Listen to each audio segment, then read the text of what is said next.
This hearing of the Subcommittee on the Constitution, Civil Rights, and Civil Liberties will come to order. And to begin, the Chair will recognize himself for an opening statement. Today we examine H.R. 3721, the Protecting Older Workers Against Discrimination Act. H.R. 3721 corrects the Supreme Court's decision, and this is the second time we will have had to correct the Supreme Court, the last time being Ledbetter on a very similar issue, where the Supreme Court has deliberately, and I think purposefully, misread the intent of Congress and narrowly construing a statute so as to eviscerate it.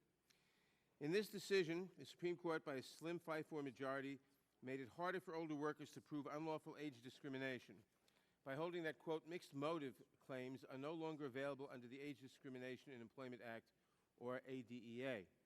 In the mixed motive claim, an employer is alleged to have acted for a mixture of lawful and unlawful reasons, and the burden then shifts to the employer to prove that it acted lawfully once an employee proves that a protected characteristic was a motivating factor in an employment decision.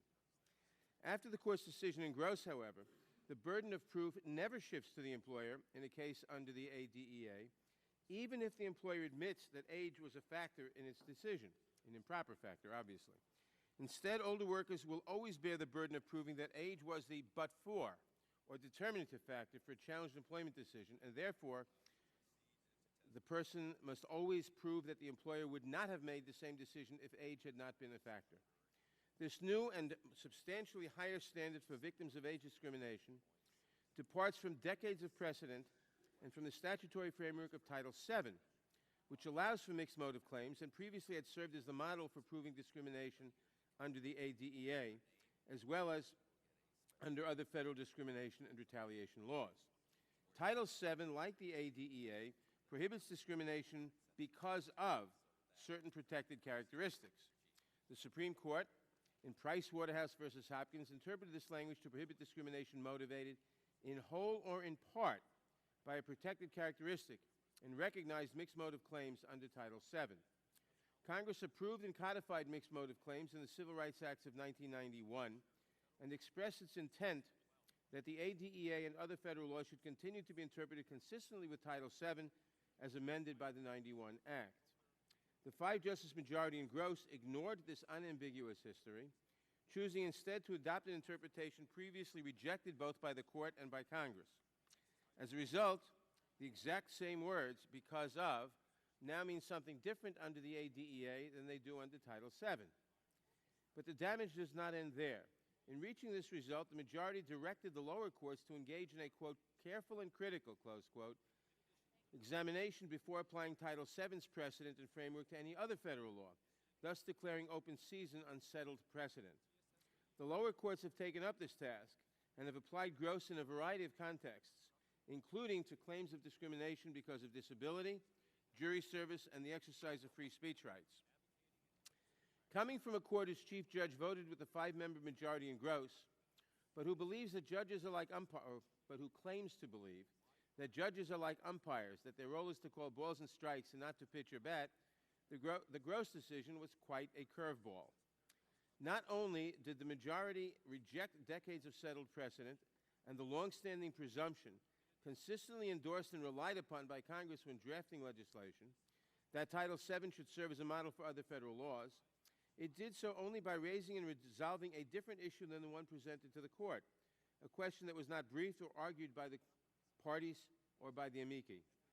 Writing in dissent, Justice Stevens described the majority's conduct as, quote, an unabashed display of judicial lawmaking, close quote. For Jack Gross, who is here with us today, the experience has shattered his trust in the judicial system. We can and should correct this. Left standing, the Gross decision provides less protection and makes it much harder for older workers to prove unlawful age discrimination. It also creates substantially different standards across and between civil rights laws, thus undermining their predictability, scope, and effectiveness. The decision also makes Congress' task in drafting legislation impossible by endorsing the ridiculous notion that the same language, here the words because of or on the basis of, which have been used by Congress in countless federal discrimination and retaliation laws to require a causal connection between a protected characteristic and an employment decision, can mean different things in different laws. H.R. 3721 rejects this reasoning. It seeks to restore the pre-Gross standard for proving age discrimination and to restore the long-standing presumption that Title VII's framework and precedent applies to other federal discrimination and retaliation laws, and that Congress can rely on that body of law when choosing the phraseology of amendments or new laws. We should act promptly to correct the Gross decision before more damage is done, and I look forward to hearing more about this from our witnesses today. You want to make a statement? No?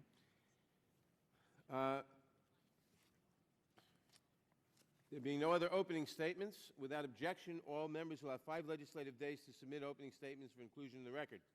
Without objection, the chair will be authorized to declare a recess of the hearing.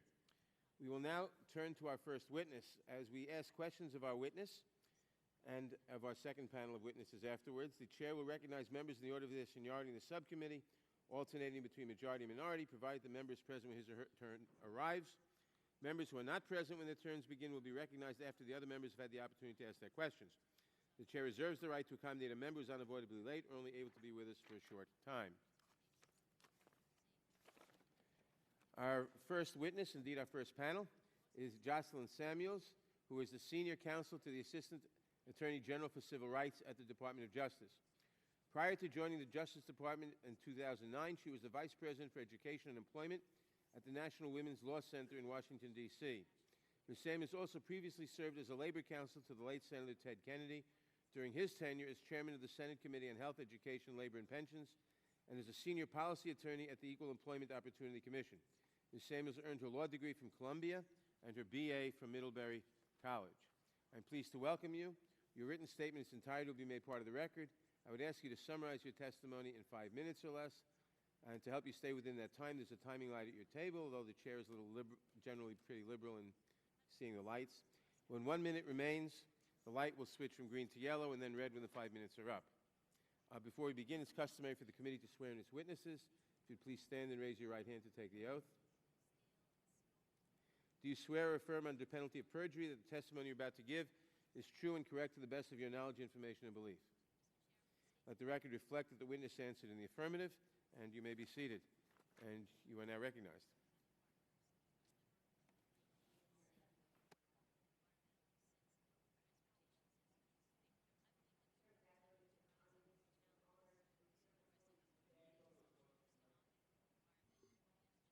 The light's on. Okay. It's an honor to appear before you today to address H.R. 3721, the Protecting Older Workers Against Discrimination Act. Legislation like H.R. 3721, which would overturn the Supreme Court's decision in Gross versus FBL Financial Services, is necessary to ensure that victims of age and other types of intentional discrimination are accorded the same legal protections as those subject to discrimination based on race, color, sex, national origin, and religion. The Gross decision upset that basic understanding, and legislation is critical to create unity in the law and to avoid the patchwork of inconsistent and unpredictable standards to which the Supreme Court's decision opens the door. In Gross, the court held that plaintiffs under the Age Discrimination and Employment Act may not rely on a mixed motive analysis to hold their employers accountable for age discrimination. Instead, the court held, plaintiffs must demonstrate that age was a but-for factor in cause of an adverse employment decision. In reaching this conclusion, as Mr. Chairman, you noted in your opening remarks, the court rejected its prior construction of identical language in Title VII. In Price Waterhouse versus Hopkins, the court had held that under Title VII, a plaintiff showing that discrimination was a motivating factor in an employment decision then shifted the burden to the employer to show that it would have made the same decision even absent the discrimination. Under the Price Waterhouse decision, the employer was liable if it failed to make this showing. Under the ADEA after Gross, by contrast, a plaintiff who demonstrates that age motivated the employer's action is not entitled to the Price Waterhouse shift in burdens. Under Gross, the burden never shifts at all, and an employer need not, to avoid liability, demonstrate that it would have made the same decision even had it not relied on age. Instead, the plaintiff must meet the substantially heightened burden of showing not only that the employer relied on age, but also that the employer would not have made the same decision absent its discrimination. The Gross decision raises issues that are far from merely technical. By substantially raising the burdens of proof imposed on age discrimination plaintiffs, the court has effectively reduced the protections available to older workers. The decision puts plaintiffs in the difficult, if not impossible, position of having to prove a negative, that the employer would not have made the same decision had it not been for the discrimination, based on information that is often in the employer's sole possession. And if a plaintiff cannot make this showing, Gross deprives courts of the power to enjoin even employment practices that have been proven to be tainted by age bias. Not surprisingly, Gross has led numerous courts to dismiss ADEA claims for a failure of proof.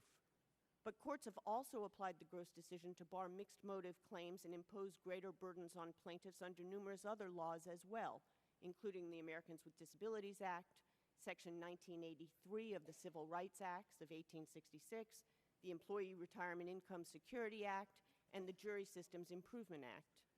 Courts have further questioned whether Gross should be read to bar mixed motive claims under other statutes, including the Family and Medical Leave Act. And even where courts have not yet reached the inquiry, the interpretation of other anti-discrimination laws, such as the Fair Housing Act, could well be at risk. Under each of these laws, application of Gross can undermine the protections the laws were intended to provide. In addition, as these cases show, Gross has created and will continue to create confusion and unpredictability in the law, subjecting plaintiffs and employers, for that matter, to a patchwork of uncertain and potentially inconsistent interpretations of anti-discrimination standards. At a minimum, this creates inefficiency and the potential for years of litigation. More fundamentally, it undermines the basic premise that all victims of intentional discrimination should have the same tools to hold their employers accountable, and that those tools should create effective deterrence to discrimination.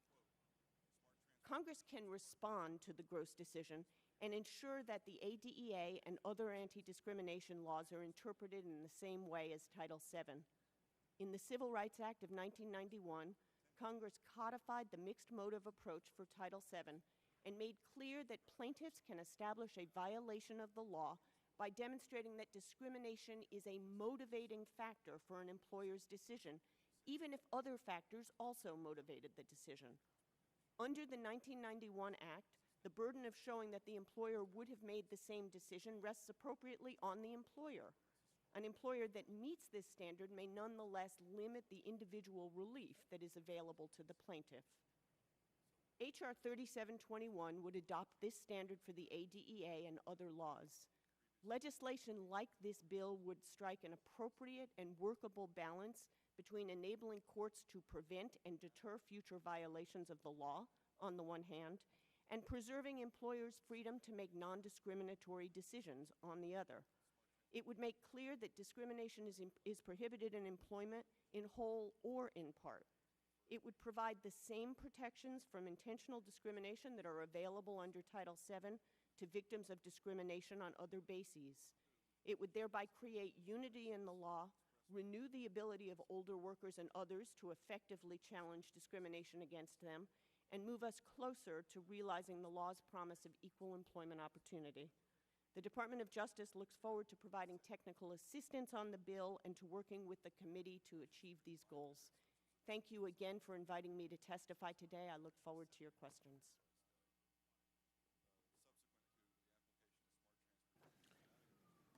Thank you. I'll begin the questioning by recognizing myself for 5 minutes.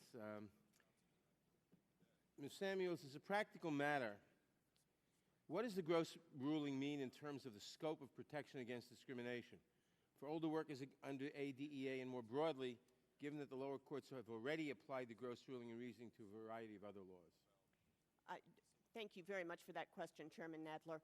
As I mentioned in my statement, the Gross decision has had numerous troubling consequences both under the ADEA and under the laws to which courts have extended it. Initially, of course, the Gross decision reduces the protections available to age discrimination plaintiffs. They are now subject to a new burden that they had never had to bear under all of the precedent that predated the Gross decision, namely the obligation to prove that age is a but-for cause of discrimination.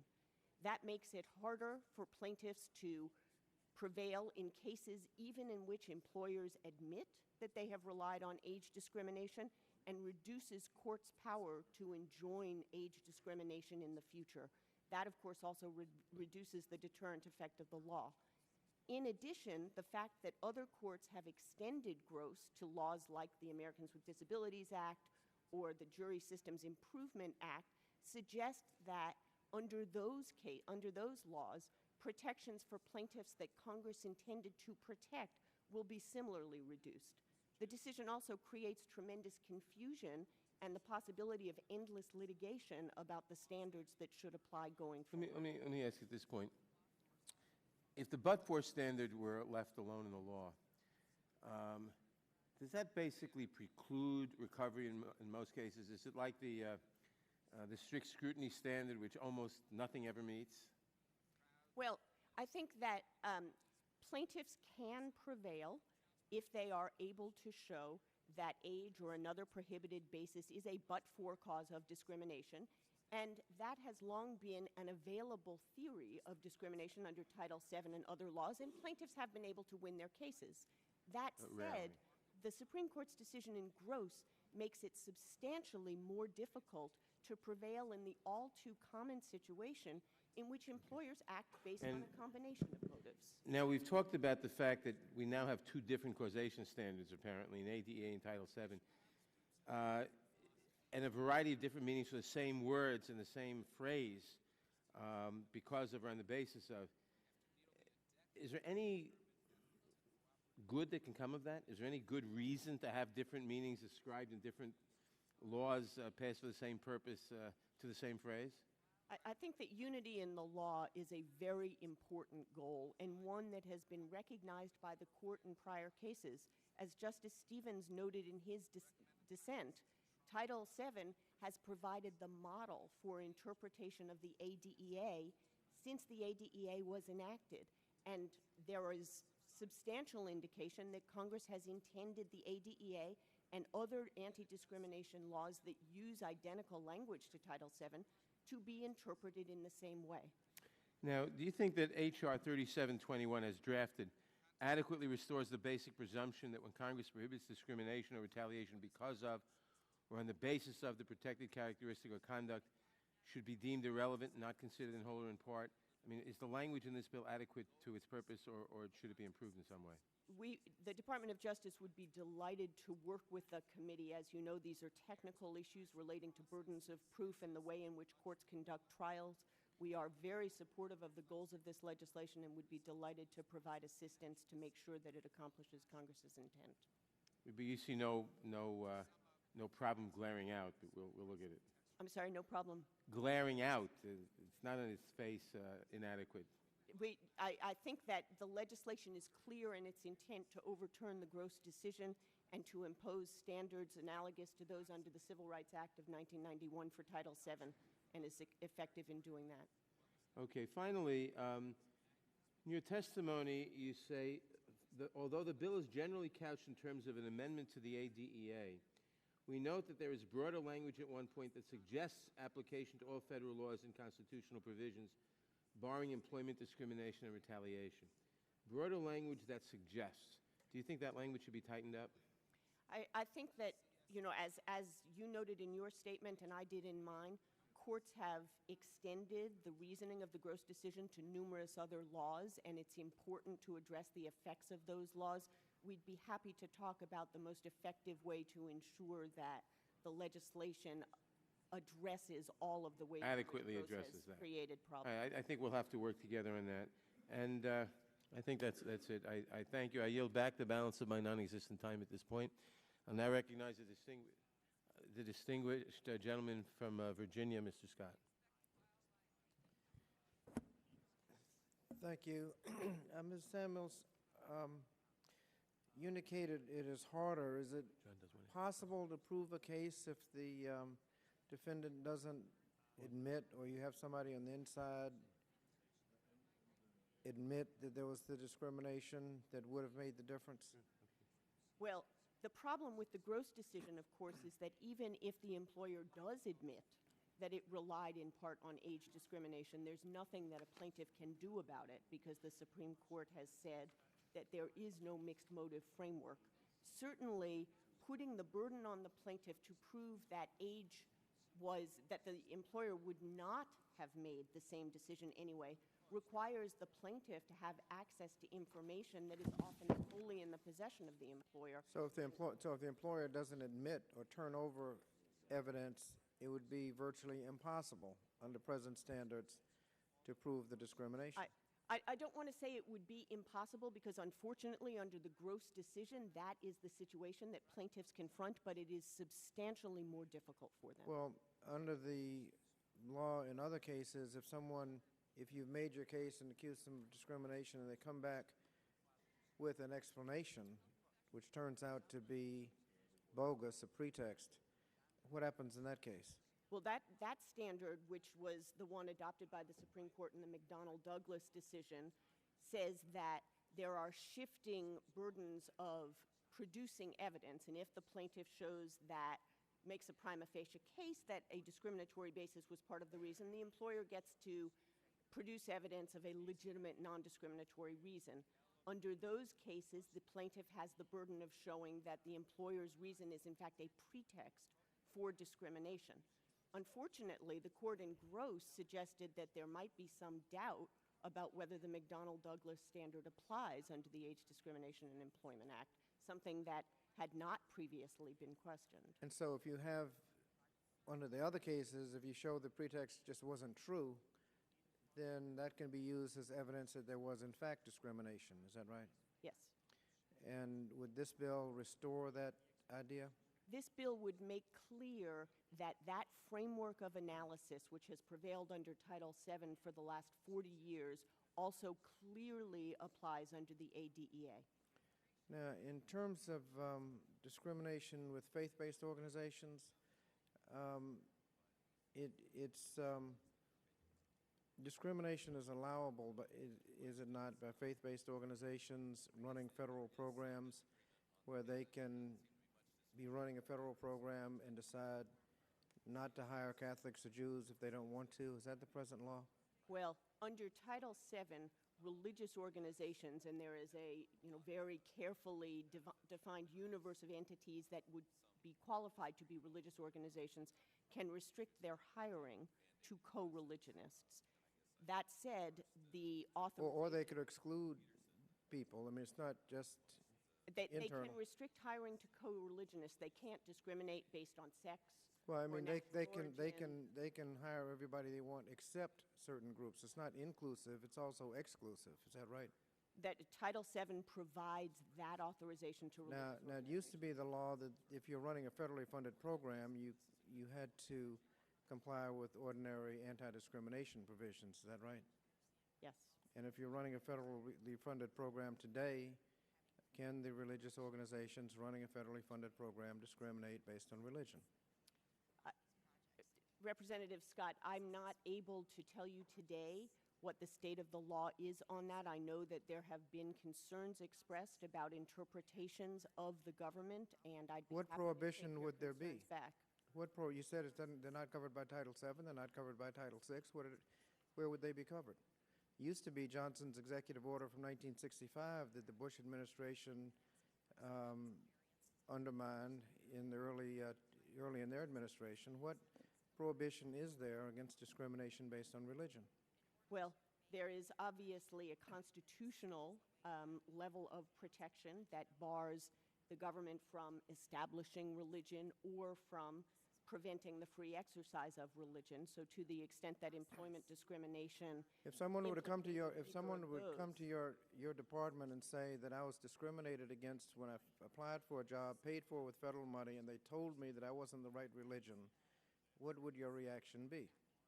My reaction would be to consult my colleagues back at the Department of Justice so that we could provide assistance and input on that question. So you're not clear as to whether or not that's legal or not? I am aware that the Office of Legal Counsel at the Department of Justice has issued an opinion on this question, and that that has been in existence for the last number of years. The chairman has asked me to have you inquire to your colleagues to ascertain whether or not a faith-based organization running a federally funded program can have a policy of not hiring Catholics and Jews. I would be happy to take that inquiry back. Would the gentleman yield? Yeah. Thank you. Let me add to that. Would there be anything to prevent a religious group, the whatchamacallit church, getting federally funded grants to state that its religion bars hiring anybody over the age of 60? As I mentioned, the exemption given in Title VII is only to permit religious organizations to hire co-religionists. It does not authorize any other form of discrimination. I thought it was to not to enable them only to hire co-religionists, but to enable them not to have to hire people against their faith. For example,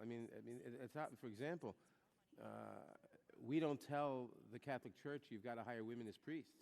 It's none of our business, obviously, and that's not co-religion. The women are Catholics too, so it's not just co-religionists, obviously. Right. There is a specific ministerial exemption in the law for example, Catholic priests.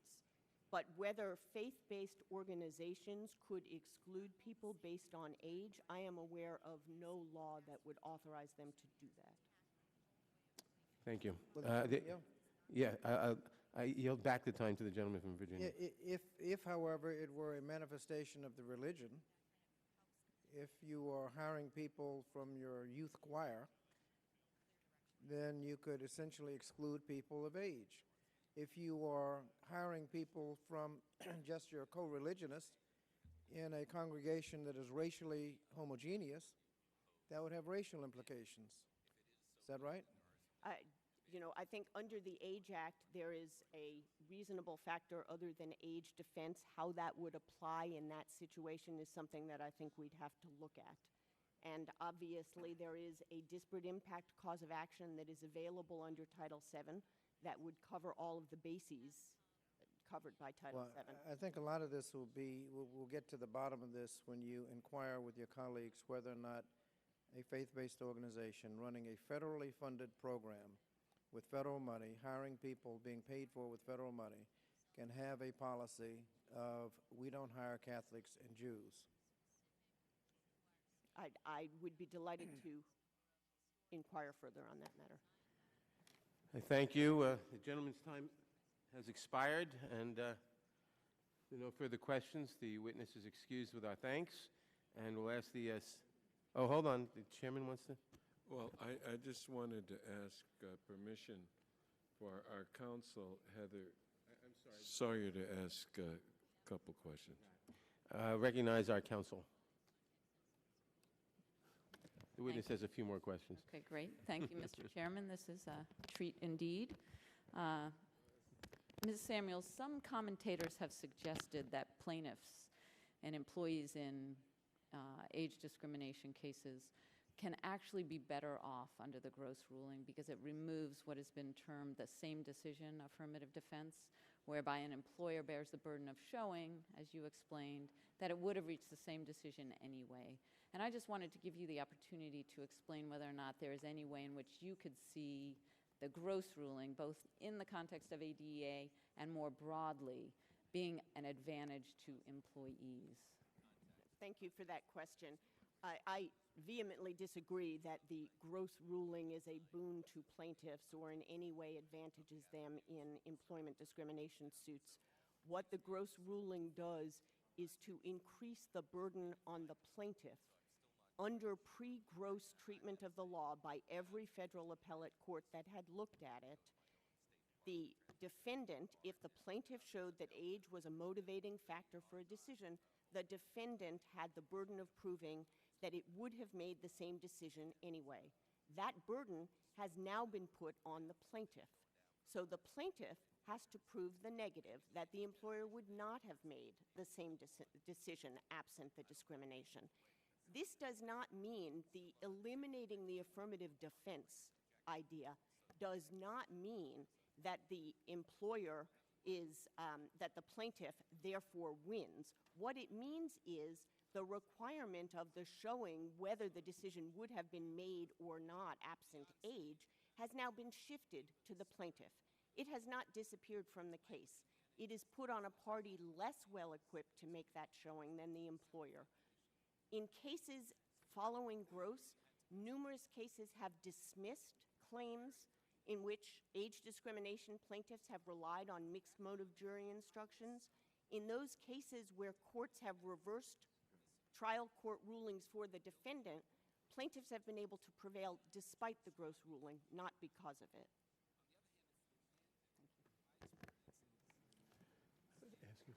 Mel, do you have any questions? Okay. Thank you very much. Who? I'm sorry, counsel has one other question. Sorry about that. One last question. You had spoken at some length about the fact that the Gross decision has now spread out to laws beyond ADEA.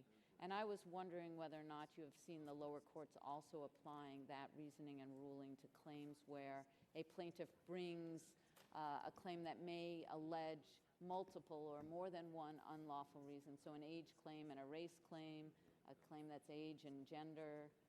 Have you seen that, and how has it played out? Well, I think that this is a particularly unfortunate extension of the Gross decision, that there are various lower courts that have misinterpreted Gross, which held that plaintiff had to prove that age was a but-for factor, to instead mean that plaintiffs have to show that age is a sole factor for the decision. This cuts particularly cruelly in cases in which a plaintiff alleges, and there have been some in the lower courts, that the employer's decision was based on two prohibited considerations, age and race, for example. There is a case in which the court has dismissed the plaintiff's age claim because the plaintiff also alleged race discrimination, and the court said that since the plaintiff had to show that age was the sole cause pursuant to Gross, she could no longer proceed with the age-based claim. And so that is something that's a new and different standard that has come out of this It is decision? a new and different standard that imposes extraordinary constraints on plaintiffs who, in fact, may have been subject to discrimination on multiple prohibited bases under the laws. It sort of rewards a triple malefactor. It creates that kind of incentive. I thank you, and I thank the witness. And we'll now proceed with our second panel. Oh, I'm sorry. Wait a minute.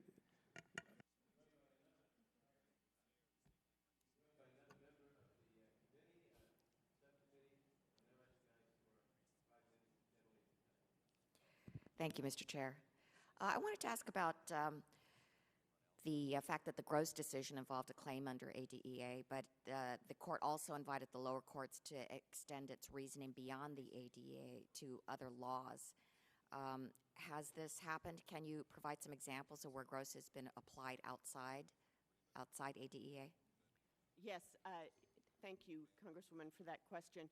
As I mentioned in my statement, the Gross decision has led to the dismissal of numerous ADEA claims, but it also, quite unfortunately, has been applied well beyond the ADEA to the Americans with Disabilities Act, to the Employee Retirement Income Security Act, to 42 U.S.C. Section 1983, to the Jury Service Improvements Act.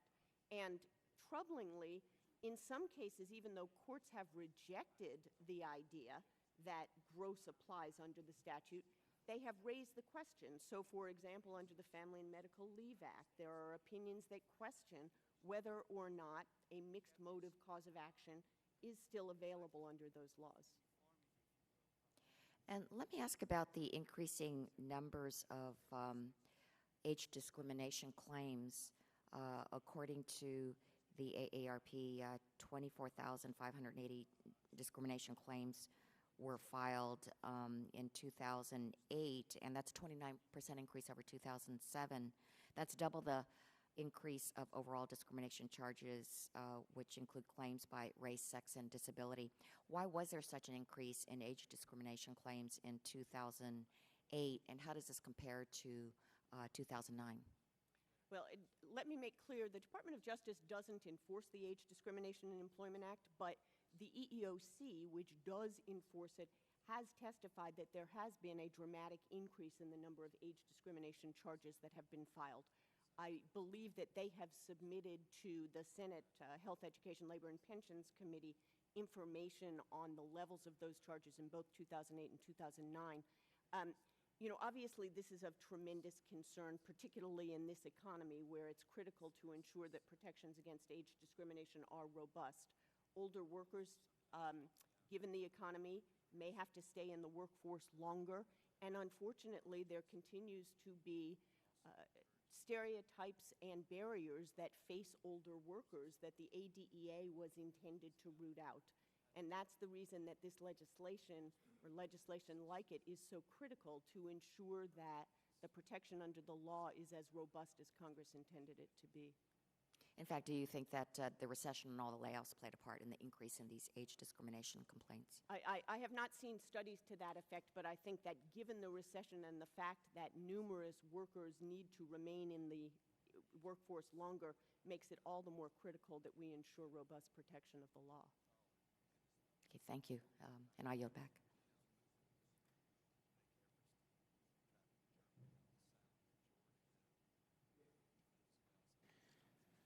Yes, thank you. And I just want to note before ending this panel that we will submit for the record the EEOC and Senate testimony, and the EEOC and AARP Senate testimony, and Senate testimony for the record.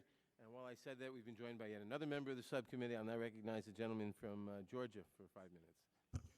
Thank you, Mr. Chairman, and I will defer my questions until the very end. This is the very end. Mr. Chairman, This is, well, since he's deferring, could I just ask one question? well, I'll waive my right to speak after transferring it to my colleague from North Carolina. I just wanted one point of information, the number of cases that Justice has filed under the age discrimination provisions since the Gross decision. The Department of Justice doesn't have the authority to file cases under the Age Discrimination in Employment Act. Those cases are brought by the EEOC. Do you track how many cases the EEOC has filed? We do not separately track that, but the EEOC certainly has that information. Do you have, without tracking it, do you have some idea? I mean, do you have that information even though you don't track it? Well, I know that the chair of the EEOC, Jacqueline Berrien, testified several weeks ago before the Senate Health, Education, Labor, and Pensions Committee, and did make note in her testimony and follow-up questions of the dramatic increase in the number of age discrimination charges that have been filed. That wasn't the question I asked. I assume that response was about the number of age discrimination charges that have been filed with the EEOC. I'm asking the number of lawsuits that have been filed. The number of age discrimination lawsuits that have been filed, I don't know the answer to that, but I'd be happy to take that back and look into the matter. That'd be very helpful if you could do that and provide the information to us. Thank you. I'd be happy to do so. I yield back.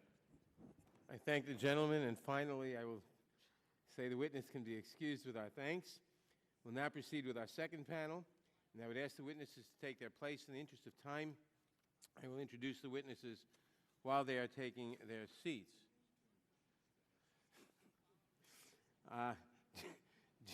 Jack Gross I'm informed there's an intern who wants to ask a question, but we'll have to let that go by. Jack Gross was the plaintiff in the recent Supreme Court case, Gross versus Farm Bureau Financial Services. In 2003, he was demoted from his position as Director of Claims Administration at FBL. This was in spite of having performance reviews in the top 5% of the company for the prior 13 consecutive years. Mr. Gross filed his age discrimination suit in 2003 and won a jury verdict in 2005, which was subsequently overturned on appeal. Mr. Gross is a graduate of Drake University. Eric, is that Dryband or Dryband? Eric Dryband is currently a partner at the Jones Day Law Firm. From 2003 to 2005, Mr. Dryband served as the General Counsel of the U.S. Equal Employment Opportunity Commission. Before becoming EEOC General Counsel, he served as Deputy Administrator of the U.S. Department of Labor's Wage and Hours Division from 2002 to 2003. He earned a J.D. from Northwestern University Law School and a B.A. from Princeton University. Helen Norton is an Associate Professor at the University of Colorado Law School, where she teaches and writes on issues related to constitutional law, civil rights, and employment discrimination law.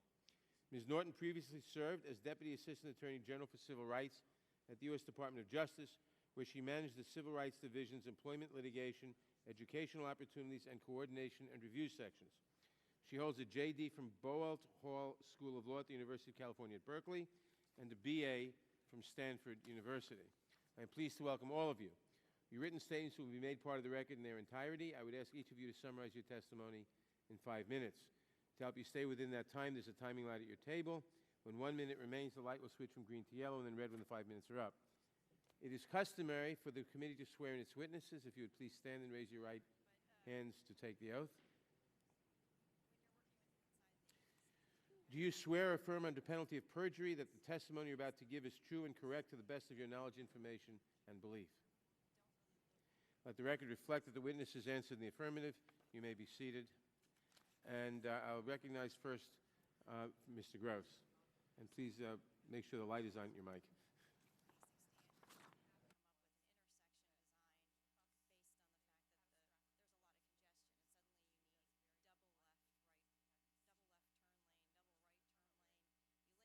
There we go. Okay. Thank you, Chairman Nadler and Conyers, for inviting me here to tell my story and state my position regarding the outcome of the Supreme Court decision in my case, Gross versus FBL. It's an honor for me to be here and to be given this opportunity to speak out on behalf of millions of older workers, all too many of whom, like myself, have experienced age discrimination in the workplace. While my name has now become associated with age discrimination, my story is being duplicated millions of times across this country.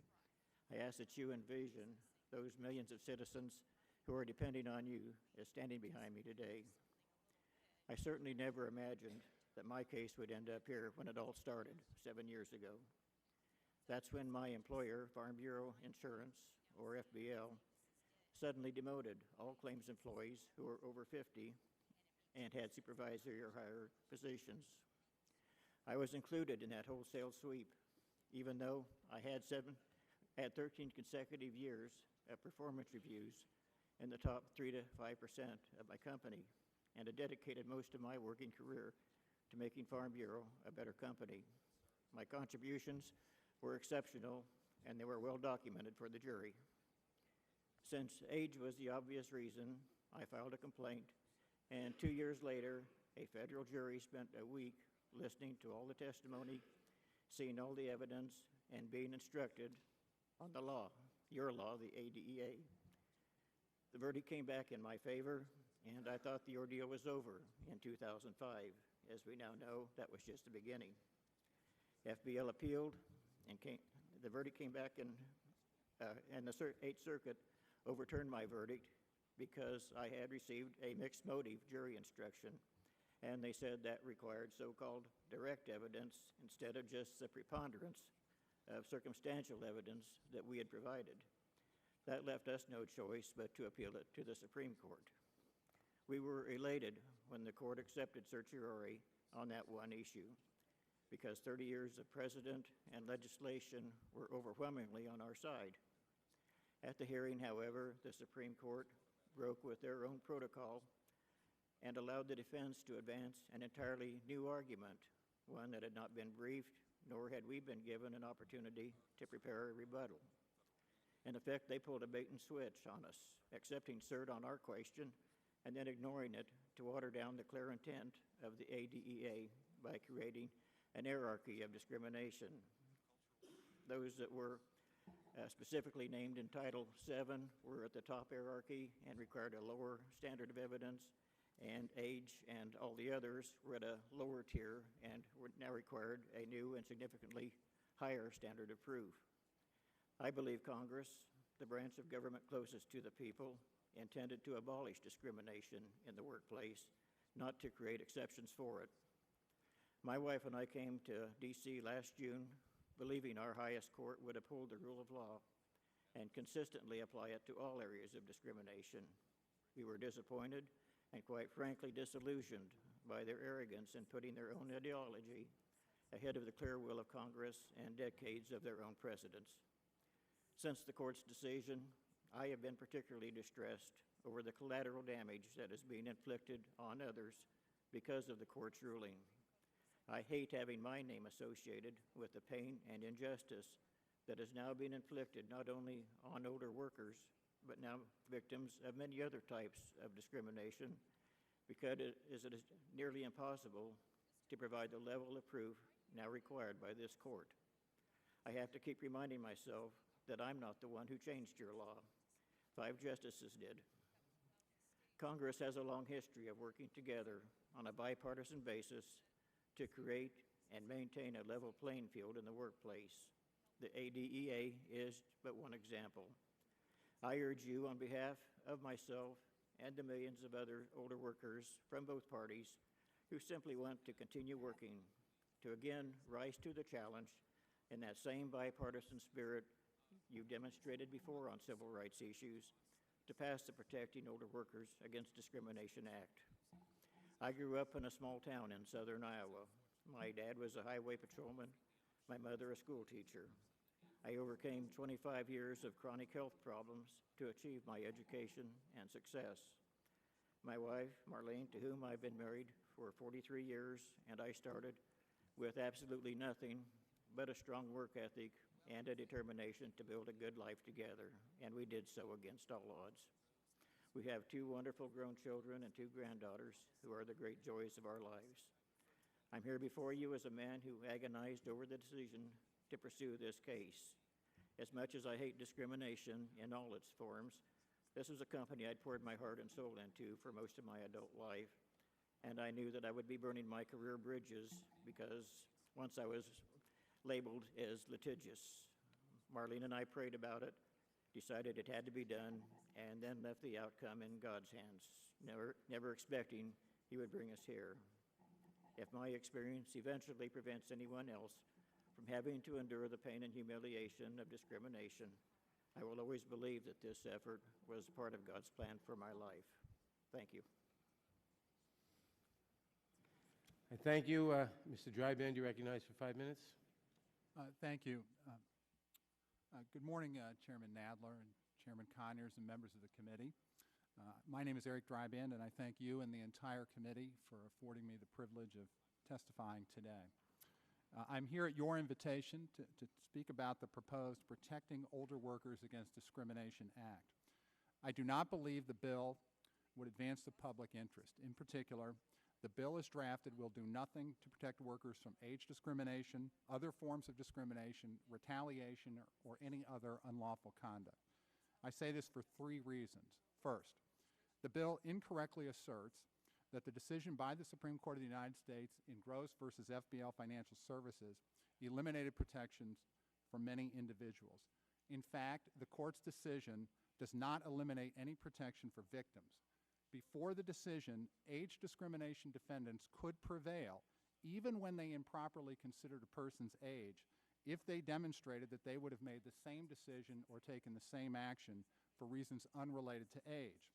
The court's decision stripped away this so-called same decision or same action defense, and it therefore deprives entities that engage in age discrimination of this defense. For this reason, since the Gross decision, the federal courts have repeatedly ruled in favor of discrimination plaintiffs and against defendants.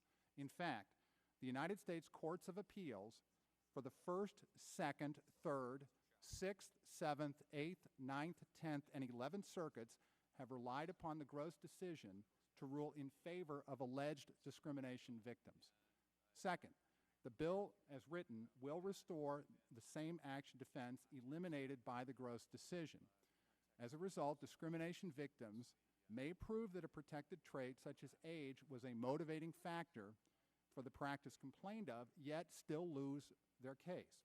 This is because the bill would deprive discrimination victims of any meaningful remedy in so-called same-action cases.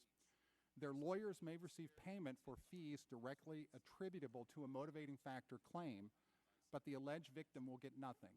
No job, no money, no promotion, nothing.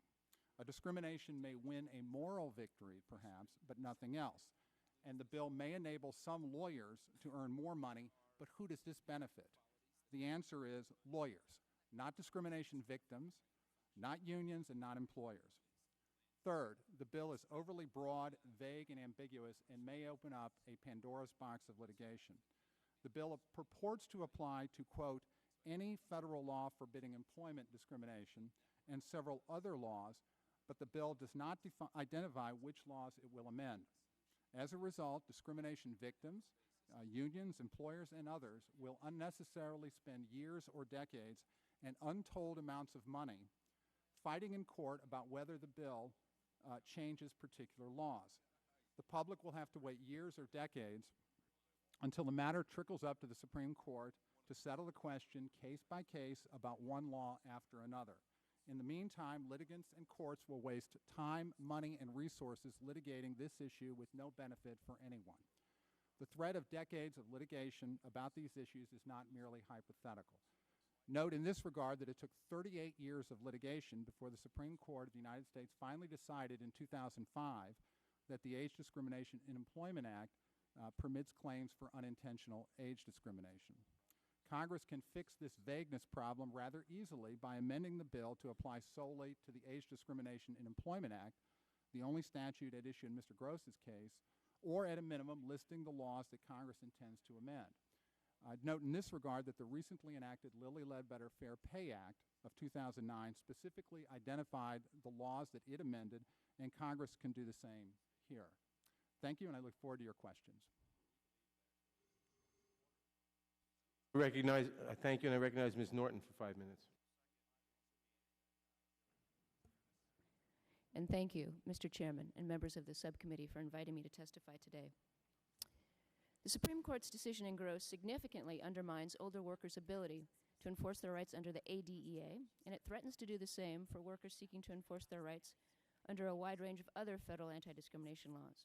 In response, H.R. 3721 would replace the Court's new rule in Gross with Title VII's longstanding causation rule, a rule that more effectively furthers Congress's interest in dismantling barriers to equal opportunity. Current federal law prohibits job discrimination because of certain characteristics. For example, the ADEA prohibits employers from discriminating against an individual because of such individual's age. Now, of course, employment decisions, like so many human decisions, are sometimes driven by multiple motives. And these mixed motive cases raise a causation challenge. When multiple reasons motivate an employment decision, some of which are discriminatory and some of which are not, under what circumstances should we conclude that the employer made such a decision because of discrimination in violation of federal law? The Supreme Court's decision in Gross departed from nearly 20 years of precedent on this question to articulate a brand new causation standard for the ADA. And it vacated Mr. Gross's jury award, a jury award that had been issued based on instructions that were consistent with longstanding case law. Under the Court's new rule, which adopts an approach rejected both by an earlier Supreme Court in its 1989 Price-Waterhouse decision and by Congress in the Civil Rights Act of 1991, the burden of persuasion always remains on the plaintiff, not only to prove that age motivated the decision, but also to prove that age was the but-for cause of the decision.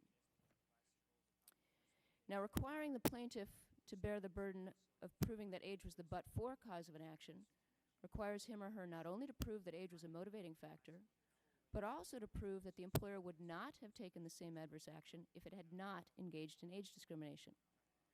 Bearing the burden of proving what the employer would not have done in such an imaginary scenario is especially difficult for the plaintiff, as the defendant obviously has greater access to information about its state of mind in such a situation. As lower courts have repeatedly confirmed and emphasized, Gross now erects substantial new barriers in the path of older workers seeking to enforce their rights to be free from age discrimination. And as Mr. Gross's own case makes clear, the court's new rule can strip discrimination victims. Mr. Gross proved that he was the victim of age discrimination. Nonetheless, the court's new rule can strip him and other victims of hard-fought victories, and my written statement offers other examples as well.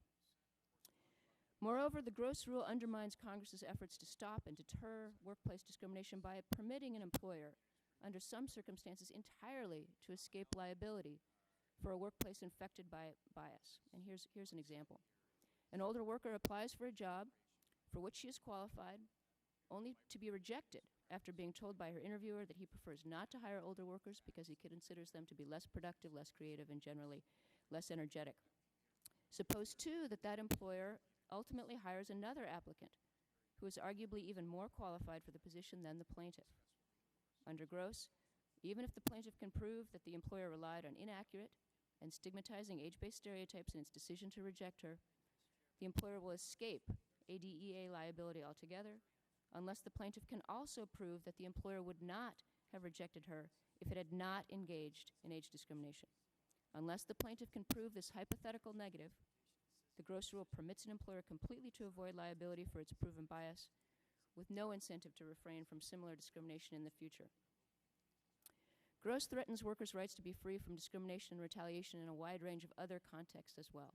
And in fact, lower courts now increasingly understand Gross to be the default rule in federal litigation. In other words, they increasingly interpret Gross to mean that mixed motive claims are never available to plaintiffs under federal statutes unless and until Congress expressly provides otherwise.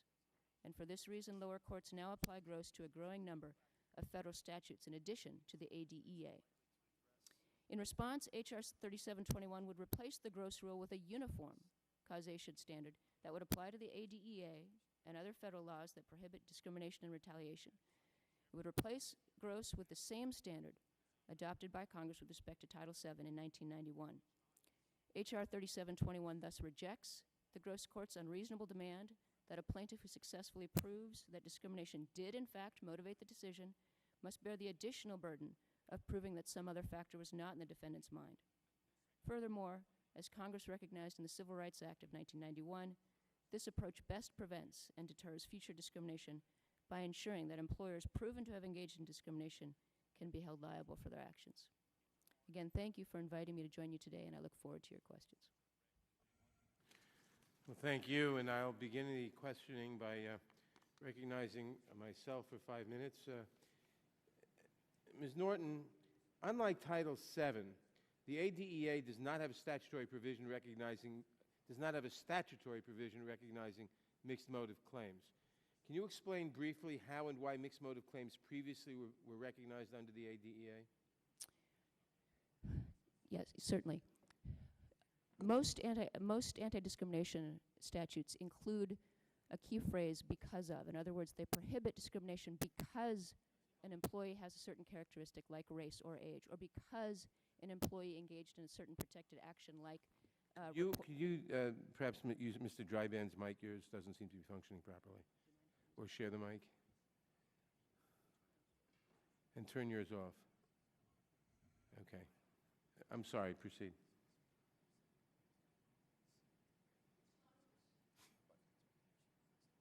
It's commonplace for federal law to prohibit discrimination because of a certain characteristic like race or age, or because an employee engaged in a certain activity like federal jury service or reporting possibly illegal behavior. In Pricewaterhouse, 1989, the Supreme Court interpreted that phrase. What does it mean for an employer to discriminate because of sex? And the Supreme Court held that that means an employer cannot rely on sex in whole or in part, and created the motivating factor mixed motive framework. The ADEA uses the same phrase. It prohibits employers from discriminating because of age. So not surprisingly, and without dissent, since Pricewaterhouse, all lower courts have assumed that Congress meant the same phrase to mean the same thing in different anti-discrimination statutes. And also, since Pricewaterhouse, Congress saw no necessity for spelling it out since it was clear. Correct. And in fact, Congress codified that standard in the Civil Rights Act of 1991. Now, Mr. Dryband takes the position that plaintiffs are better off under the Gross ruling, and cites the several post-Gross rulings to support his claim. Are you familiar with those cases, and do you reach the same or a different conclusion as Mr. Dryband? I haven't seen Mr. Dryband's statement for today, but I have seen his statement from the Senate, and I assume that they're largely similar. I disagree. I've read all of those cases with care, and I do not believe that they support the assertion for which they're cited.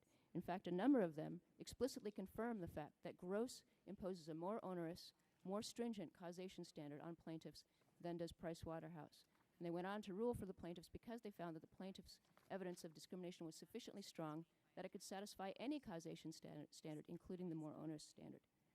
Several of the other cases cited actually distinguish Gross, making clear that they will continue to rely on Pricewaterhouse in state statutes other than the ADEA. So rather than relying on Gross, they in fact decline to rely on Gross. So could you comment on the following couple of sentences in Mr. Dryband's testimony, as to whether you agree or disagree and why? He said, before the Gross decision, age discrimination defendants could prevail, even when they improperly consider the person's age, if they demonstrated that they would have made the same decision or taken the same action for additional reasons unrelated to age.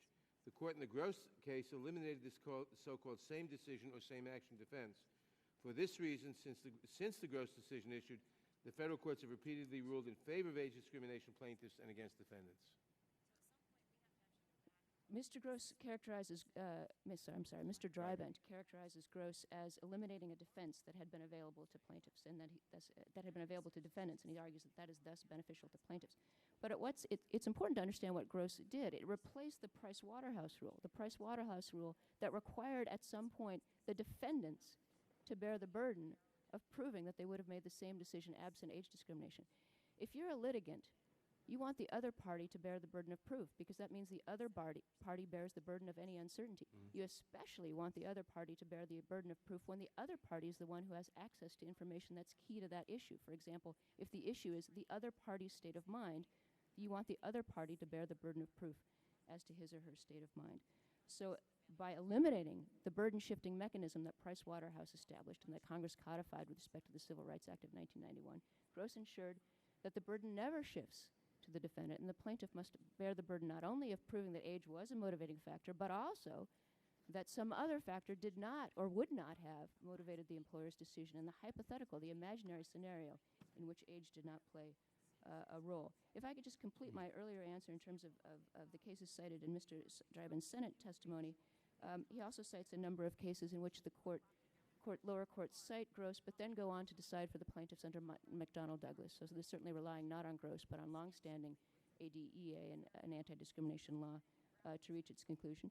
There is one case that Mr. Dryband cited in that statement that I do agree can be characterized as relying on Gross to find for plaintiffs, the Mora case. But I think if you look closely at that case, you'll see that the plaintiff's evidence in that case was so strong it would have survived any causation standard before or after Gross. And in fact, the court in that case did rely on mixed motive cases, Pricewaterhouse cases, to reach that conclusion. Can you submit the citations to these cases for the record? I'm sorry, can you cite your analysis of these cases for the record? Yes, sir. Thank you. I have one more question. Do you agree that there is no, quote, meaningful remedy where an employer succeeds in bearing the burden of proving the mixed motive same decision defense? No, sir, I do not agree. First of all, H.R. 3721 would provide full relief, damages, reinstatement, etc., to plaintiffs like Jack Gross and other victims like him who prove that their employer acted based on age or some other prohibited discrimination, and where their employers, as was the case with Mr. Gross, cannot prove that they would have made the same decision absent age discrimination. Full relief that Mr. Gross prevailed under the existing Pricewaterhouse instruction. He would have prevailed under H.R. 3721. He would have been entitled to full relief. Even in those cases in which both the plaintiff and the defendant meet their burdens of proof under the framework articulated by H.R. 3721. So even in those cases where the plaintiff, like Mr. Gross, proves that age was a motivating factor, and the defendant, unlike the defendant in Mr. Gross's case, can also prove that it would have made the same decision absent age, H.R. 3721, unlike the gross rule, ensures that declaratory and injunctive relief and partial attorney's fees and costs will still remain available. This is hugely important to achieving the deterrent purpose of anti-discrimination law. Anti-discrimination law, as the Supreme Court has repeatedly recognized, has two purposes: to compensate victims of discrimination for the losses that they have suffered because of discrimination, and to serve the larger public purpose in stopping and deterring discrimination. And as the Supreme Court has repeatedly emphasized, injunctive relief, which this bill would make possible once the plaintiff has proved that age played a role in the decision, injunctive relief is key to ensuring that, to vindicating the important public interest in deterring discrimination, regardless from and apart from any monetary remedy to the plaintiff. Thank you. My time has expired. I'll now recognize the gentleman from Arizona for 5 minutes. Well, thank you, Mr. Chairman. Thank you all for being here. Mr. Dryban, let me, if I could, I was interested in if you had any response to Ms. Norton's, some of her analyses of your own Senate testimony. Just give me an idea of what your response might be to that. Is this on? Okay. Professor Norton and I think respectfully disagree. The Mora case, decision by the United States Court of Appeals to the 11th Circuit, is an example of it, I think, where we may part company, as is Mr. Gross's case itself.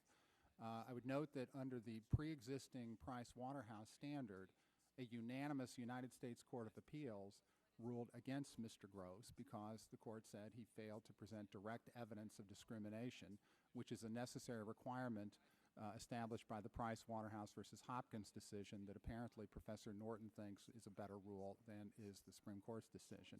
He lost under that standard. And in the Mora case that Professor Norton cited, I would note that in that case, the plaintiff was an individual named Josephine Mora. The chief executive officer of her employer made comments to her and about her that he needed someone younger than her. And yet, under the pre-existing standard that governed her case, that is the standard that governed before the Gross decision, the district court granted summary judgment in favor of the employer and said that she did not even have a right to present her case to a jury. The United States Court of Appeals to the 11th Circuit read the Supreme Court's decision in Gross and concluded that this so-called same decision or same action defense that existed under the Price-Waterhouse framework is no longer available to employers. And so the court reversed the decision and sent the case back to the trial court for a trial. Now, let me clarify one other point that I think Chairman Nadler made about my remarks. I did not mean to suggest that Mr. Gross is better off today as a result of the Supreme Court's decision than he was after the jury's verdict. Certainly the Supreme Court did not reinstate the jury's verdict that the Court of Appeals reversed. But nevertheless, the notion that the Gross decision is some part of some master plan to assault working people or to increase burdens on plaintiffs is simply not being borne out by the cases that we've seen since the decision came down. Well, I guess it's, in a sense, for me, it's the scope of H.R. 3721 that concerns me. Despite its title, Protecting Older Workers, the bill seems to go far beyond simply adopting the mixed motive Price-Waterhouse mode of proof to the ADEA and protecting older workers in general. But it seems that in actuality the bill would adopt this standard to a range of federal laws, including the ADEA and any other, quote, federal law forbidding employment discrimination at all, or discrimination against an individual participating in any federally protected activity, like perhaps even the whistleblower law, and perhaps statutes ranging from labor relations laws, including those with extensive case law and interpretive history, such as the National Labor Relations Act and the Labor Management Reporting and Disclosure Act, and just the numerous whistleblower statutes in entirely different areas of law. I mean, it seems like there's a host of areas that this could affect. Can you give me some idea of whether or not you think this is or could be problematic, and why should we be cautious before taking such a sweeping act here in the form of H.R. 3721? Yeah, I think, the bill does not identify the laws that it intends to amend. This is very different than the approach the Congress took in 2009 when Congress enacted the Lilly Ledbetter Fair Pay Act and explicitly identified the laws that Congress intended to change. it would not be difficult to amend the bill to simply list the statutes that Congress intends to amend as a result of the bill. That could be done very easily. I think if Congress decides not to do that and enacts the bill in this form, what we are likely to see then will be unnecessary litigation between plaintiffs and defendants who will argue whether or not the bill amends to the particular law that they are litigating over. Let me give you an example. The Fair Labor Standards Act, which sets standards for the minimum wage, for overtime payments, for child labor, and other wage issues, does not explicitly say that it's a law forbidding employment discrimination. One section of the bill, though, prohibits employers from discriminating against people if they cooperate, for example, with the United States Department of Labor in an investigation or testify. The bill, as written here, is unclear about whether this bill would apply to the Fair Labor Standards Act or not, or whether it might apply to parts of it or not. And I think if the bill is enacted in its current form, what we are likely to see are several years of courtroom fights over that question, and litigation over that question, with no benefit to victims of discrimination, no benefit to unions or employers who will have to spend unnecessarily amounts of money and attorney's fees in order to get a decision ultimately from the Supreme Court, and that could come decades later. And so I think it's a very real concern, but one that I think Congress can fix very easily. Well, thank you, Mr. Chairman. I think I got my full 5 minutes, but the light did go from green to red. So I don't know. I was just going to, I think I'm fine. I think you kind of answered the question. Is there any additional examples of unintended negative consequences that could result when the other laws that other than the ADA might be impacted in a way by this legislation? Well, I think if I understand the question, I think the concern is that in many areas of the law, like in the National Labor Relations Act, which regulates relationships between unions and employers, the law is well established on questions about the so-called mixed motive framework. Very often that's a result of either statutes or case law. And I think the bill is written because it does not identify the laws which it would amend, would call into question as to whether or not the existing state of the law is changed at all by this bill or not. And my own view is I don't see how the uncertainty that would create helps anybody. I mean, victims of unlawful conduct or unions or employers. But one I would encourage the Congress to give some thought to and correct if it can, if it will. Thank you. Thank you, Mr. Chairman, for indulging me. I obviously have some concerns with the bill on broader terms, but it might be at least worth considering making sure that it's specified as to what other statutes that this affects. Thank you. Now recognize the gentleman from North Carolina for 5 minutes. Thank you, Mr. Chairman. Mr. Gross, you've been sitting there quietly as lawyers have been sparring. Can you just tell us what the current status of your case is? I assume you had to go back and relitigate, or was it resolved? Yeah, actually what the Supreme Court did was to vacate what the Eighth Circuit had done. And so that means we're basically headed back to a new trial. I think it's November 8th of this year. This is going to be nearly 8 years after the original act, over 5 years after the first trial. And we don't know right now what the standard of rule is going to be until Congress takes an action on this. Are you still employed by this employer? I was until December of last year. You retired? Yes, I'd been experiencing retaliation since I filed the suit for 7 years, and my wife and I had to have a little heart-to-heart talk about whether the stress was still worth it or not, and we decided to retire. Mr.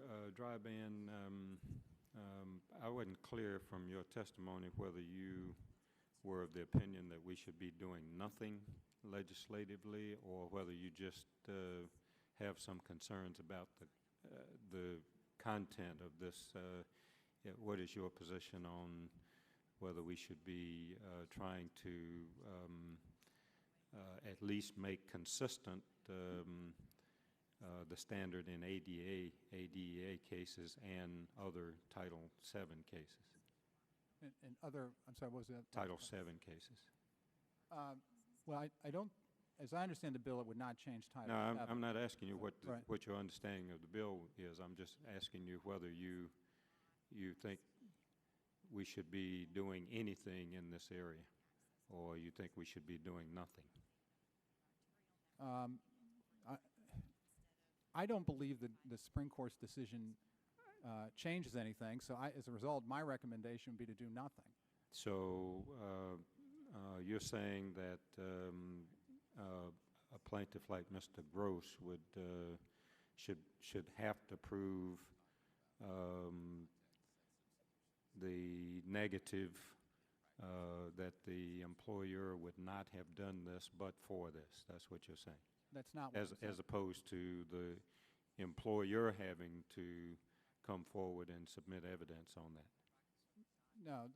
No, that's not what I'm saying, if I could clarify. Okay, well, I'm trying to get clarification. Right, okay, well, that's not a trick question. I'm just trying to find out right, what your opinion is. No, I don't accept the premise of the question, respectfully. The standard that governs a so-called but-for causation, generally speaking, means the plaintiff has to prove that the prohibited characteristic, in this case age, was a determining factor. The jury instructions in the Eighth Circuit, which govern Mr. Gross' cases, define determining factor as not the only factor. Mr. Dryban, I appreciate your taking my 5 minutes to explain the law to me. I'm just asking a simple question. You don't think the burden should ever shift to the defendant in the case when the defendant has really access to the information about what their own motivations? You don't think that there should ever be a shifting of that of that burden to the defendant? Is that what, or you do? Well, that doesn't. There are times when the burden under affirmative defenses will shift to a defendant in a discrimination case. Okay, I'm asking in this case, in Mr. Gross's case, do you think that in ADEA cases, should there ever be a time when that burden shifts? Yes. Okay. All right. Okay. That's all I'm trying to find out. So there's no sense in us arguing about.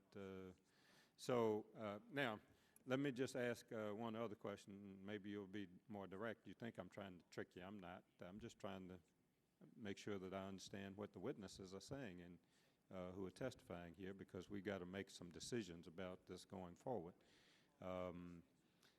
I didn't understand the point you were making about this only benefiting lawyers as opposed to benefiting plaintiffs. Explain that to me.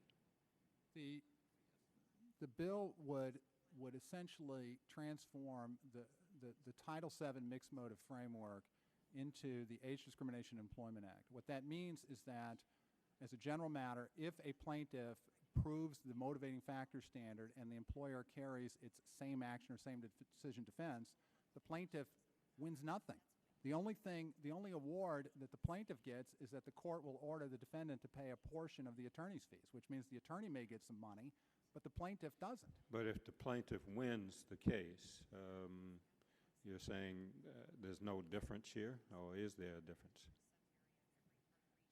If the plaintiff wins under let's call it the determining factor standard, the plaintiff gets a job, money, promotion, potentially liquidated damages. If the plaintiff wins under the mixed motive framework and the employer establishes its affirmative defense, then that plaintiff, Mr. Gross in this case, will not get anything. Nothing. No job, no money, no promotion, nothing. Ms. Norton, maybe you can help me understand that. I for the life of me, don't understand what Mr. Dryban is saying. Maybe you understand it better. I haven't done any employment discrimination cases since at least 1992 when I got elected here. So maybe you understand better what he's saying. I can't speak for Mr. Dryban. I'll offer my observations with respect to Mr. Gross under this bill. If this bill is in effect by the time Mr. Gross's new trial takes place, it's currently scheduled for November.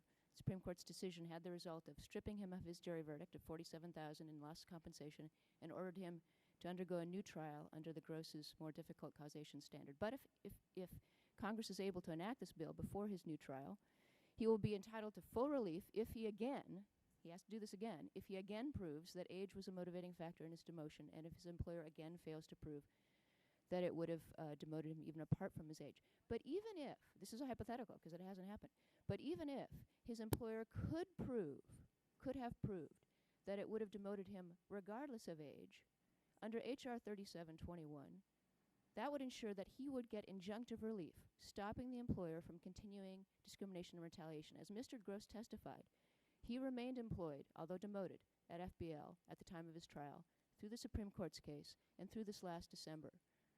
He would have been protected by an injunction from continuing discrimination and retaliation. That's very valuable, and the public would have benefited from a court order stopping that discrimination. Okay, I think I understand it now. I thank you, Mr. Chairman. I thank you, Mr. Dryban. I'm sure you made an effort. I just didn't understand what you were saying. I wasn't ignoring you or trying to cut you off, but I'm just trying to understand what the state of the law is now, and so I yield back. Thank the gentleman. I now recognize the gentleman from Virginia, 5 minutes. Thank you, Mr. Chairman. Ms. Norton, Mr. Dryban suggested that the case didn't do that much. Can you remind us about the damage done in this case? I'm sorry, Congressman, I didn't hear you. What Mr. Dryban said that the case didn't do that much. Mr. Gross's case didn't do that much damage. Can you remind us of the damage the case did?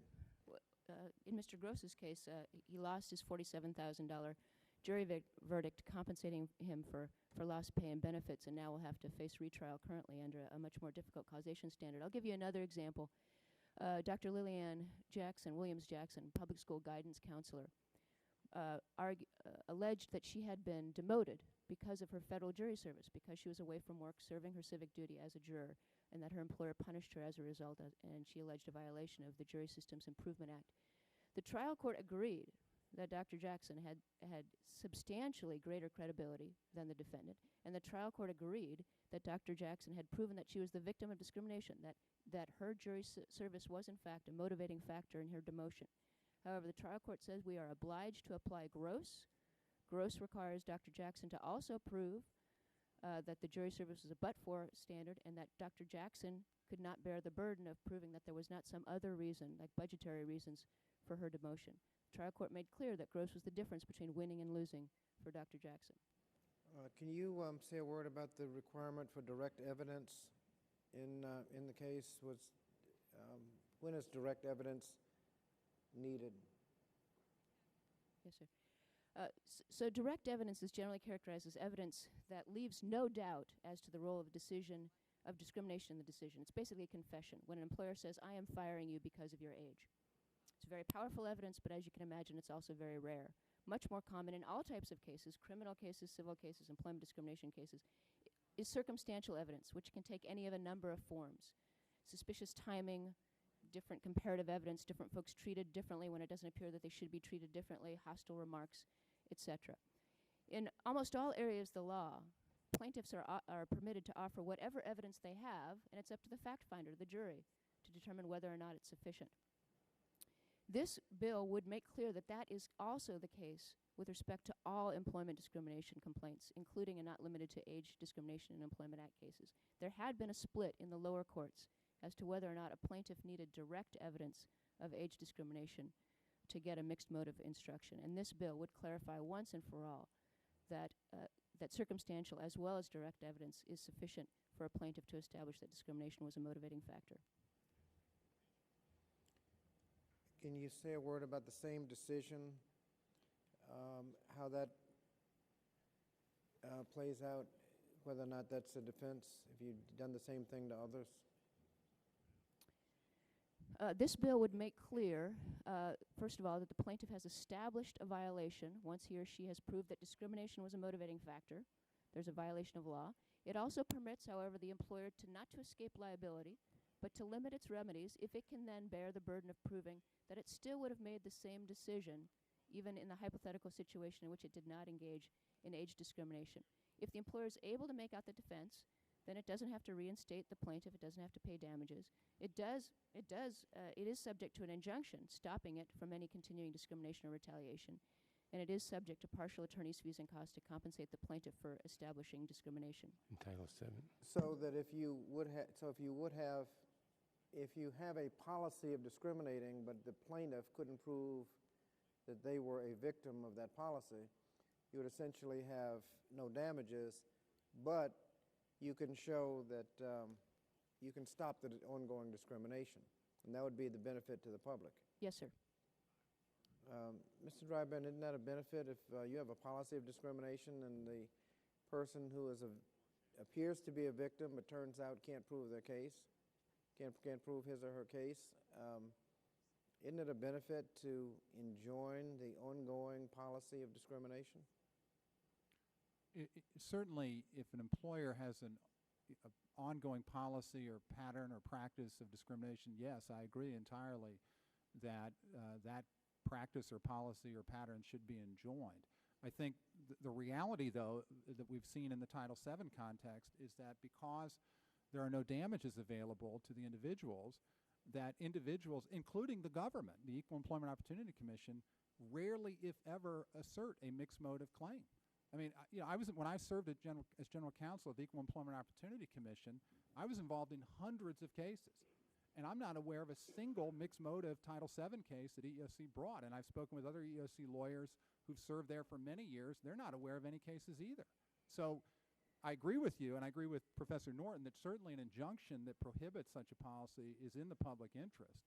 I've never seen a case where an employer maintains such a policy or pattern or practice of discrimination and a plaintiff couldn't demonstrate that they were a victim of that. Normally, they do demonstrate that they're Well, I think in Mr. Gross's case, they said they demoted everyone over a certain age. Is that right, Mr. Gross? Now, the individual plaintiff might not be able to show that their demotion was because of that policy. All they know is they were demoted with everybody else. And so if they would bring the case assuming that they would have benefits, but if it gets thrown out, nobody else can enjoy the benefits of an injunction. Well, but even in the kind of case that you've described, there is a whole different, essentially class action framework under a 1977 Supreme Court case, not the mixed motive framework, but the so-called pattern or practice framework that governs those cases. And certainly, the Supreme Court of the United States has said that in that kind of case, that a court has authority separate and apart from the mixed motive provisions to enjoin an ongoing pattern or practice of discrimination, even if the particular or some individuals are not victimized by it. And so that would be unaffected by the bill. Will the gentleman yield for a moment? I yield the balance of my time. Thank you. Ms. Norton, you said that there was on the question of direct and circumstantial evidence, there was some split in the lower courts. I just want you to clarify, in the Desert Palace versus Costa case, didn't the Supreme Court clarify that at least with respect to Title VII cases, the court clarified that with respect to Title VII in a mixed motive case, you could use direct or circumstantial evidence? That's correct. And the point is that 3721 would confirm that and extend it to non-Title VII, to all cases. That's correct. And the Desert Palace case is also an excellent example in response to Congressman Scott's question. It's an example of a plaintiff who brought a mixed motive claim under Title VII, under the Congress's 1991 standard, a mixed motive claim, and proved that sex was a motivating factor in her termination. The employer could not prove that it would have fired her regardless of her sex, and she received full relief. That's the standard that would be available to Mr. Gross and similar plaintiffs under this bill as well. So it is a further illustration of the fact that this bill, in fact, ensures that plaintiffs and the public have access to the full range of meaningful remedies once discrimination is proven. Thank you. Now I recognize the gentleman from Georgia for 5 minutes. Thank you, Mr. Chairman. Mr. Dryban, is it not a fact that the Title VII mixed motive precedent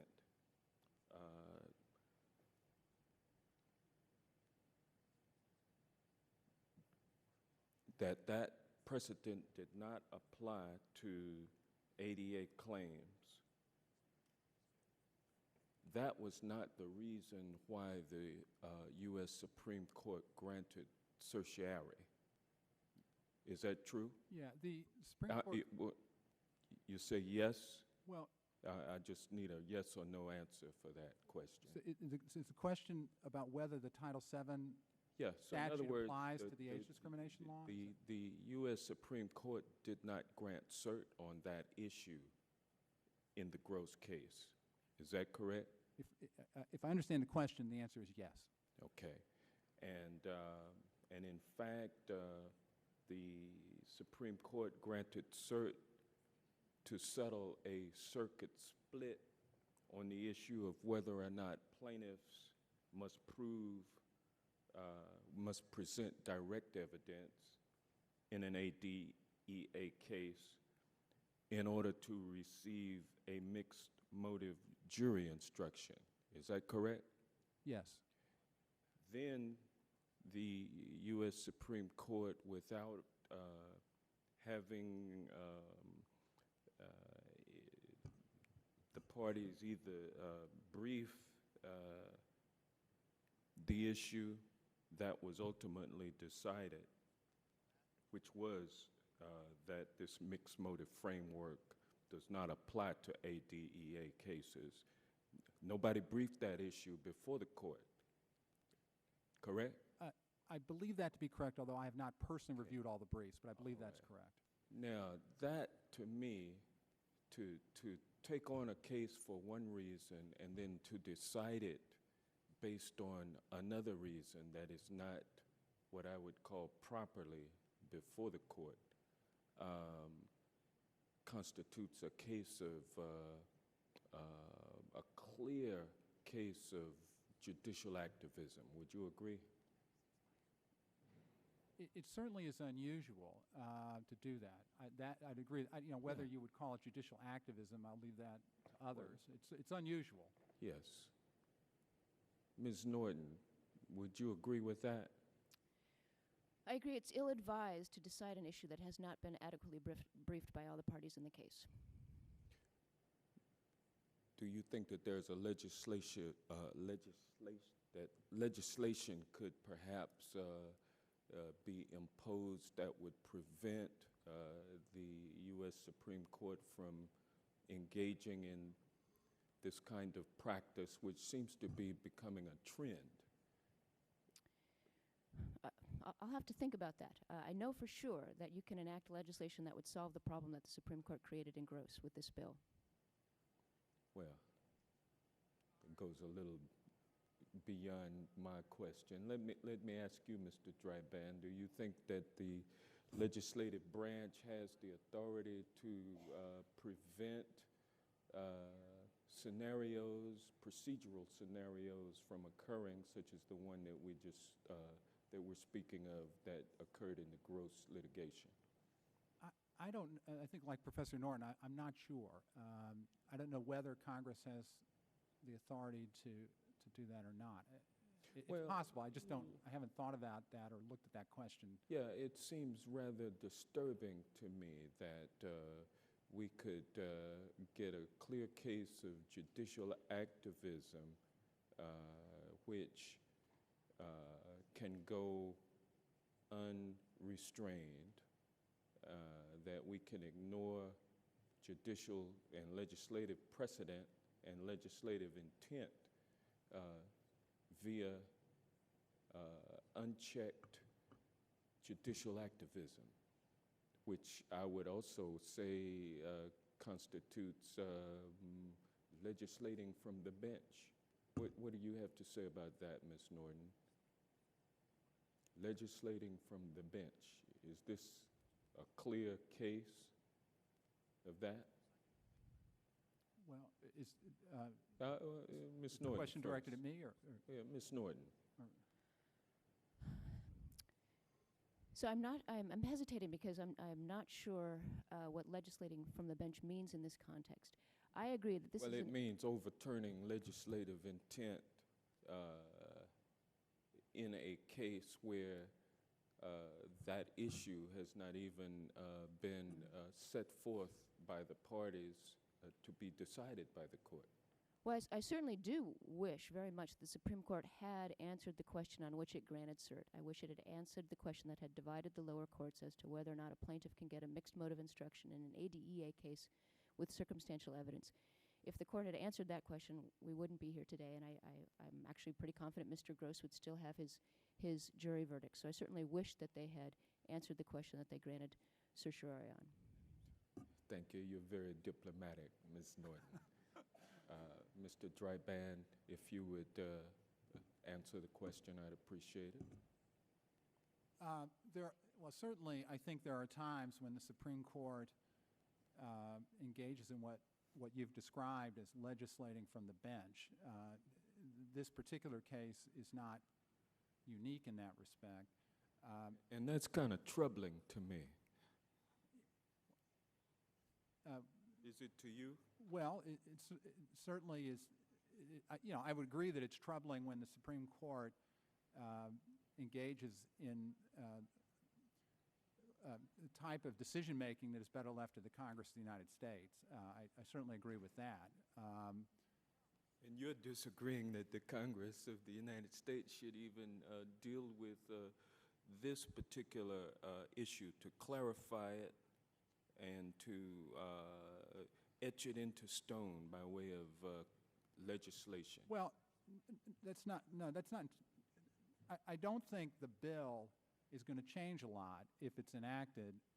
Well, it should. With the exception of the uncertainty that it will create, because it doesn't identify the laws it enacts. But in terms of what happens in actual cases, I think the Title VII mixed motive framework is instructive, which is while there are occasional cases, they are very rare. And what I would encourage the committee to do is, what you could easily do is go ask the Equal Employment Opportunity Commission how many mixed motive cases the EEOC has brought since 1991, and what you find is almost none. Certainly Mr. Gross and his lawyers brought one and actually prevailed. Well, as other plaintiffs have done under the then current state of the law, before it was changed by judicial activism. Well, but that ignores what happened in the United States Court of Appeals, though. I mean, under the existing standard, he lost in a unanimous decision before the Court of Appeals. That's my point. I mean, but if as the bill is written, Congress can enact it. I mean, but what you will find in enacting it is that very few plaintiffs will pursue it. And the best example of that, or the best evidence of that, is that what we've seen from the Equal Employment Opportunity Commission in nearly 20 years since Title VII codified the mixed motive standard, is that agency, which has brought thousands of cases, has filed very few mixed motive cases. Very few. Yes. Just on your observation that Mr. Gross lost in the Court of Appeals, he lost on the question of the direct versus the circumstantial evidence, but had the Court of Appeals followed the Title VII Price Waterhouse decision, I'm sorry, had the Court of Appeals followed the Desert Palace decision, he would have won on that point. And this bill would clarify that the courts have to apply that standard from Title VII also. So had this bill been in, so had the court followed the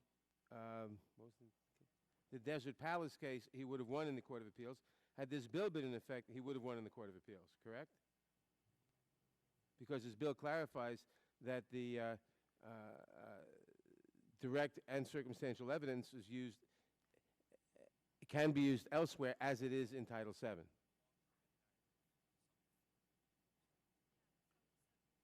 I'm sorry. Was that I was asking Mr. Dryband. I mean, because I thought it was Professor. No, I was asking you. I mean, you said that this bill, it would not have affected Mr. Gross's situation because he lost in the Court of Appeals. The point is, had the Court of Appeals followed the Desert Palace decision, or had this bill been in effect, both of which, that is the Desert Palace decision and this bill, say that you apply the direct, and you can use either direct or circumstantial evidence in other laws as you can in sections in Title VII, he would have won in the Court of Appeals. Well, certainly look, I agree that the problem was the Price Waterhouse decision itself and this establishment of this direct evidence standard. And to that extent, I encourage the Congress to act. That I agree with. So you agree with that part of the bill? Yes. The problem, though, is that the problem is that very few cases will be brought under the mixed motive standard as a result. I mean, Mr. Gross is here. I'd ask him if he prevails, would he want to pursue this? Well, if that's the case, what's the harm of allowing it? What's that? If very few cases will be brought under the mixed motive provision, what's the harm of allowing it, as the bill would do? Oh, the only harm that will happen if you enact the bill, in my judgment, is the fact that you don't define which statutes the Congress intends. All right, then let me ask you my last Otherwise, question. I agree, there is no harm. Then with Mr. Johnson's continued indulgence, let me ask you my last question, which I was going to ask separately. Certainly, Mr. Chairman. Thank you. You express, sir, concern that the legislature is not sufficiently specific with respect to the laws it reaches. You've said that several times. It's a valid point, but we're in a bit of a bind here. While Gross itself was an ADEA case, the court did invite the lower courts to expand the ruling beyond the ADEA and place no limit on the laws to be reached. As a result, we've seen decisions in a wide variety of contexts, ranging from jury service to First Amendment to disability discrimination. Do you have any suggestions for how we might clarify an intent that Title VII's causation standard should apply broadly? Is this question directed at me? Yes. Okay. Yes. What I think is that the Congress could simply list the statutes that it intends to act in the same way the Congress did last year in the Ledbetter. The problem with that, excuse me, but the problem with that, I mean, that's an obvious thing to do, but the problem with that is that in Gross, the court invited lower courts to expand the ruling wherever they want to expand it, basically, place no limit on the laws to be reached. So if we said if we name 10 laws in which this is now to apply, the danger is that the courts will expand it to an 11th, a 12th, a 15th that we didn't think of. So how do we deal with that problem? That's a legitimate concern. I think what I would say to the Congress, though, is who do you want making that decision? Do you want the Supreme Court that you don't like because of the Gross decision, or can Congress itself make that decision? And that's the problem that I see here. Without identifying the laws, is you're essentially condemning victims to spending money fighting over whether the bill applies to the law that they're seeking relief under or not. And I don't see that doing any good. What about a clause that says you should apply it broadly unless Congress specifically says otherwise? How would you feel about that? I'm sorry, it would say what? This should be the Gross standard should be the Gross standard. The provision that we're writing into the bill shall be applied to all laws except where Congress specifically says otherwise, except where the statute by its terms specifically says no. So it would apply to all laws in the United States Code unless a law says otherwise? Is that all laws where this is applicable? In other words, where the question is causation and so forth. In other words, all laws where the question is causation of discrimination, do you have the but-for standard, et cetera? Wherever that is the question, this shall apply unless Congress specifically says to the contrary. Okay. I'd have to give that some thought. The question I would have, though, is do you mean, as I understand, as the Title VII standard currently exists, that it would be an alternative to, in other words, you could assert a claim without mixed motive and pursue the one framework which currently exists under Title VII, or alternatively the mixed motive, and so this would be an alternative under all the other laws? Or okay. I mean, I'd have to think about it. All right, you're entitled to think about it. If you want to submit an opinion in writing to after the committee, after the hearing, we'd be happy to review it. I thank you, and I yield back to the gentleman from Georgia, and I thank him for his indulgence. And I yield the balance of my time, and thank you, Mr. Chairman. Okay, that's it. Well, thank you all. Without objection, all members will have 5 legislative days to submit to the chair additional written questions for the witnesses, which we will forward, and ask the witnesses to respond as promptly as they can so that their answers may be made part of the record. Without objection, all members will have 5 legislative days to submit any additional materials for inclusion in the record. And with that, I want to thank the witnesses and the members, and this hearing is adjourned.